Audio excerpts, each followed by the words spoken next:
سنو تم نے امام حسین کے ساتھ کیسی غداری کی ہے. امام حسین کے بدن سے بھی لباس کو اتارا گیا تھا. جب سر کو کاٹ کر نیزے پہ رکھ دیا گیا تھا نا تو امام حسین اور 72 جانثاروں کے لاشوں سے کپڑے کو چھین لیا گیا تھا.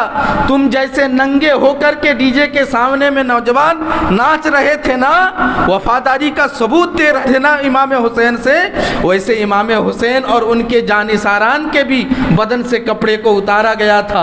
اور اس کربلا کے میدان میں یزیدی فوجوں نے اپنے گھوڑے سے ان 72 نفوسیان قدسی کے لاش کے اوپر گھوڑے دوڑائے تھے, اور گھوڑا اتنا دوڑایا گیا تھا کہ ہڈی تک نہیں بچا تھا. کربلا کی ریتیلی زمین خون سے تر ہو چکی تھی. اسی شام میں تم ناچ رہے تھے اپنے ننگے بدن کو کر کے. تم کہتے ہو امام حسین سے وفاداری کر رہے ہو, قسم خدا کی اسے وفاداری نہیں کہا جاتا ہے, یہ غداری ہے. میرے تیرے نبی نے صرف ایک چیز مانگی تھی کہ میرے حسین سے تو وفاداری کر, اس کے بدلے میں میں تجھے نماز دیتا ہوں, اس کے بدلے میں میں تجھے قرآن دیتا ہوں, اس کے بدلے میں میں تجھے قبر میں آسانی دیتا ہوں, اس کے بدلے میں میں تجھے جلاتا نہیں ہوں, قبر کا سکون دیتا ہوں, اس کے بدلے میں میں تمہیں جنت دیتا ہوں, اس کے بدلے میں میں تمہیں محشر کے میدان میں آرام دیتا ہوں. میرے حسین سے تو وفاداری کر. لیکن اے مسلمان, تم نے وفاداری نہیں کیا, تم نے وفاداری نہیں کیا, تم نے اس سکینہ سے وفاداری نہیں کی, تم نے اس زینب سے وفاداری نہیں کی. وہ زینب سلام اللہ جو اپنے بچوں کو تمہارے خاطر کٹاتی رہی, جو اپنے بچوں کو تمہارے خاطر لٹاتی رہی. ایک ماں اپنے کلیجے کے ٹکڑے کو تمہارے خاطر کربلا کے میدان میں کٹا دیتی ہے. اے مسلمان کا نوجوان, تجھے احساس نہیں ہوتا تو اس دن میں ناچ کیسے سکتا ہے میرا بھائی؟ تو امام حسین سے وفاداری کیوں نہیں نبھاتا؟ تو نبی کلمہ پڑھنے کا بدلہ کیوں نہیں دیتا؟ تو نبی سے وفاداری کیوں نہیں کہتا؟ اے مسلمان ذرا ہوش کے ناخن تو لے. اسی رات میں تم ناچتے ہو جس رات میں اہل بیت اطہر کے سروں سے دوپٹہ کو چھینا گیا تھا. تم ناچ رہے تھے, تمہاری بہن کھڑی ہو کر دیکھ رہی تھی, میں نے اپنی آنکھوں سے دیکھا. تم ناچ رہے تھے, تمہاری ماں کھڑی ہو کر دیکھ رہی تھی, لونڈوں کی ناچ چل رہی تھی اور اسلام کی شہزادیاں کھڑی ہو کر تاک رہی تھی. اے اسلام کی مقدس شہزادیاں, ذرا ہوش تو کرو.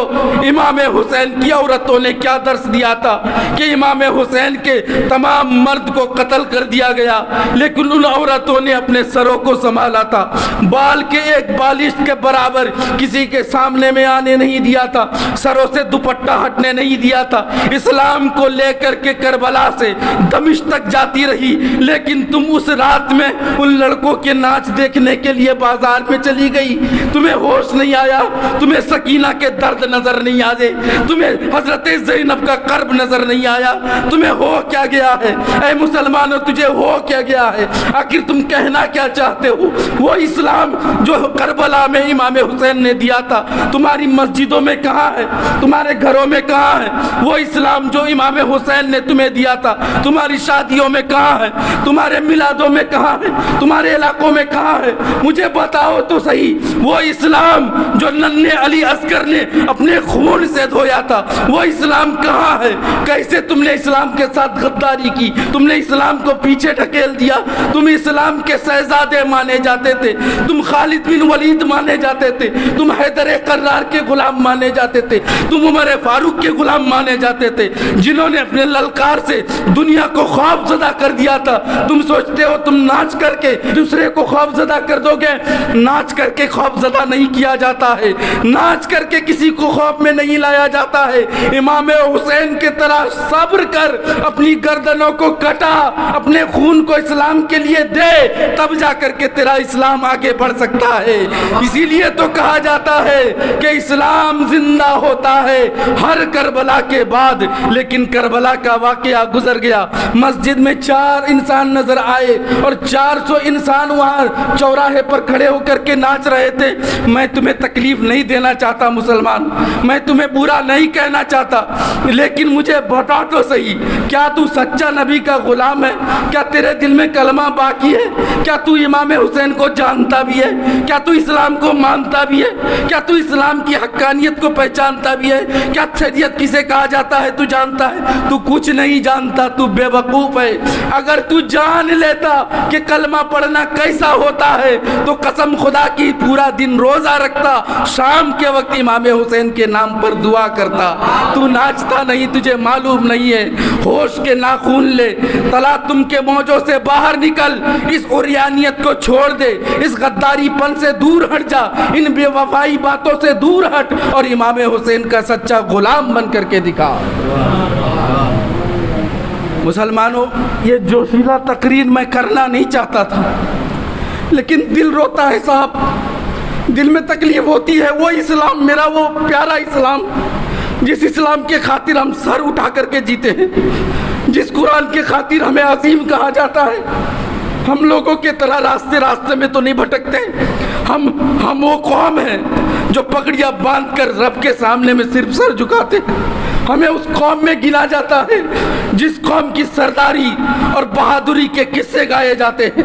मेरा वो इस्लाम को तूने पीठ पीछे ढकेल दिया, मेरे इस्लाम के साथ तूने गद्दारी कर दी। वो मुसलमान कहाँ चले गए जिन मुसलमानों के दिल में दर्द था, जिन मुसलमानों को सच्चा मोमिन कहा जाता था? तो मुसलमानों, इस्लाम इतनी आसान चीज़ नहीं है तुम जितना आसान समझते हो। तुम समझते हो कि हम कलमा भी पढ़ेंगे और नाच भी लेंगे, कुछ नहीं होगा।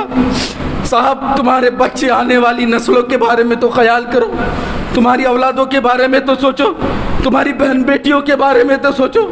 जब तुम्हारी बहन बेटियों के साथ गलत किया जाएगा फिलिस्तीनियों के तरह, तब तुम क्या करोगे बताओ? ऐ मुसलमानों, होश के नाखून लो।